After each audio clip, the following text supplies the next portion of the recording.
This episode is brought to you by Dashlane. Try Dashlane Premium free for 30 days at www.dashlane.com/infographics. And never forget another password and keep all your online accounts secure. They say that if you look hard enough, you can find just about anything you want on the internet. And if it's not on the internet, then it's probably either on the dark web or the deep web. This is where savvy internet users could access the now infamous Silk Road internet marketplace, described as the eBay of Vice. Silk Road connected buyers and sellers who were interested in exchanging everything from weapons to drugs, and quite a few things in between. But just what was this most notorious internet site of all time really about? Hello and welcome to another episode of the Infographics Show. Today we're taking a look at the rise and fall of Darkweb's Silk Road. The deep web is made up of all the internet sites not indexed by search engines, with estimates saying that this deep web is actually many times larger than the real internet. It's not exactly hidden, but if you're a normal internet user, you simply can't find it because your search engines don't know how to. It's kind of like having a map with only one destination on it. You can't see all the branches and forks in the road that lead to other destinations because they aren't written on their map. Lurking below even this deep web, though, is the infamous dark web, a place where you need special software to actually access. These websites notoriously tend to operate outside of the law and are home to many of the digital horror stories we sometimes see come to light. Few dark web websites, though, were as well known or infamous as Silk Road. A digital marketplace, Silk Road connected buyers and sellers who used Bitcoin to exchange goods and services, which were almost overwhelmingly illegal. To access this hidden marketplace, a user needed a client such as a Tor Onion network, a software program ironically developed by the US Navy that enables online anonymity. But what was the Silk Road really about? Silk Road was developed by Ross "Dread Pirate" Roberts Ulbricht, a young self-described libertarian with a degree in physics from the University of Texas and a master's in engineering from Pennsylvania State University. After graduating, Ulbricht became a research assistant at his alma mater, but after deciding he didn't want to be a full-time scientist, he tried to form a number of startups, including an online bookstore. None of these attempts panned out, however, and Ulbricht took his talents to Silicon Valley, hoping to join the digital startup community. Skeptical of the government's war on drugs and holding strong libertarian views, Ulbricht developed an online marketplace in 2011, which he named after the historical trade route network that linked Europe to East Asia, the Silk Road. Ulbricht claimed to have started this marketplace of vice with a noble purpose, wanting to make the world a better place and to use economic theory as a means to abolish the use of coercion and aggression among mankind. A completely unregulated and free market, Ulbricht wanted to empower users to decide for themselves what they wanted to put into their bodies, as well as save them the danger of having to deal with shady drug dealers or falling afoul of the law. The site matched buyers and sellers and even let users rate each other in order to build trust within this anonymous network. Transactions were to be made with Bitcoin, which, while not completely anonymous, were a great deal safer than using credit card transactions to buy illegal drugs with.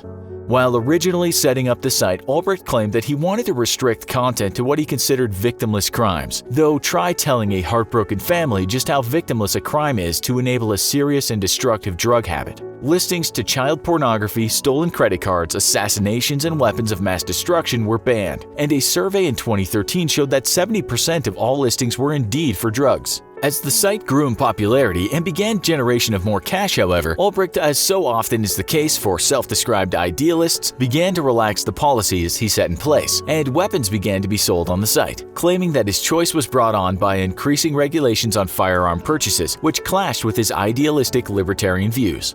Ulbricht offered no explanation for why other contraband products also began to grow, to include the sale of child pornography. Perhaps Silk Road had grown too big for Ulbricht, or perhaps the millions in cash he was earning spoke louder than his stated principles. It might seem nuts to buy your drugs online and have them mailed to your house, but Silk Road provided a level of anonymity which protected its users for years. Even as the FBI launched a full-scale investigation, buyers and vendors could rate each other based on quality, reliability, and price, which helped spark confidence from other users. Orders were nearly always fulfilled, with the exception of the rare cases where the authorities intercepted a shipment. And even if intercepted, the recipients could simply feign ignorance as to why this package of drugs or guns or child porn was being delivered to them. With no digital link to the site, no law enforcement could produce charges against a customer for simply receiving a package in the mail. Over $1 billion flowed through Silk Road during its lifetime. Ulbricht would go on to make an estimated $28 million by the time he was arrested.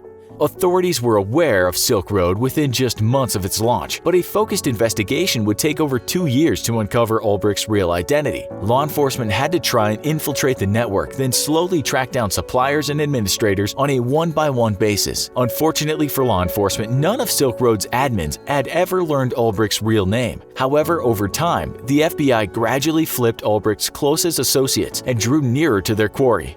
Ironically, for a man who created an entire online marketplace that sold illegal goods and depended on complete anonymity and secrecy, Ulbricht himself would not be discovered by a flipped informant, but by his own digital carelessness. A simple Google search of Ulbricht's handle, Dread Pirate Roberts, revealed a connection to another alias called Altoid that had been an early promoter of Silk Road on another drug forum. That alias was then traced to a Bitcoin forum where Ulbricht had long ago posted his personal email address. Not exactly a pro move on Ulbricht's behalf.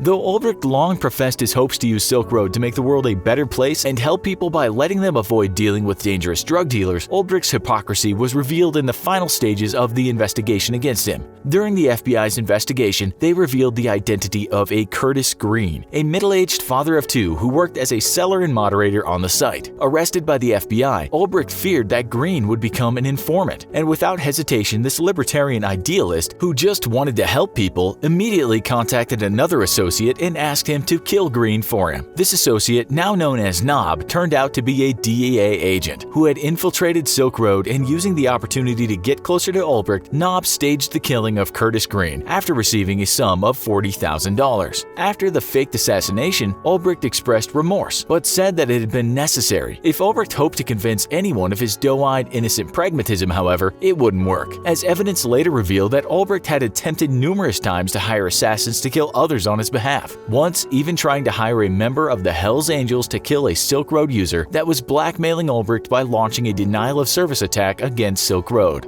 Ulbricht would ultimately be exposed as another greedy fraud, his lofty morals and ideals immediately disregarded the moment profits started to be generated, even going so far as trying to murder people to protect his profits. A U.S. court would go on to hand Ulbricht double life sentences with no possibility of parole for his role in one of the largest drug trades the world has ever seen. With charges of money laundering, computer hacking, and drug trafficking, Ross Ulbricht claimed to want to help people and make the world a better place, but ultimately, all he did was allow criminal enterprises actively hurting and killing people to easily launder millions of dollars in cash, enable self-destructive addicts around the world to continue their terrible addictions, enable the victimization and exploitation of children to be used as sex slaves in online videos, and put guns in the hands of criminals. Claiming to foster libertarian values and protesting what he considered government overreach, Ulbricht ultimately would be exposed as a fraud, interested in nothing more than keeping the power he had earned and all that money that came with it, no matter who got hurt or who he had to kill to do it. The dark web can be a scary place, and not one that most people know how to access. But ask yourself, do you know if your personal information is being bought and sold on the dark web right now? How would you even find out? Well, with Dashlane, knowing if your identity is secure is as easy as clicking your mouse. Their dark web scan will automatically search for your personal information, so you can breathe easy or take steps to protect yourself immediately. Plus, if you store your online passwords and credit card information with Dashlane, not only is signing in and checking out online on any platform as easy as clicking a button, but you'll be notified of any suspicious activity across your accounts immediately. Head on over to dashlane.com/infographics for a free 30-day trial. And if you use the coupon code Infographics, you can get 10% off a premium subscription.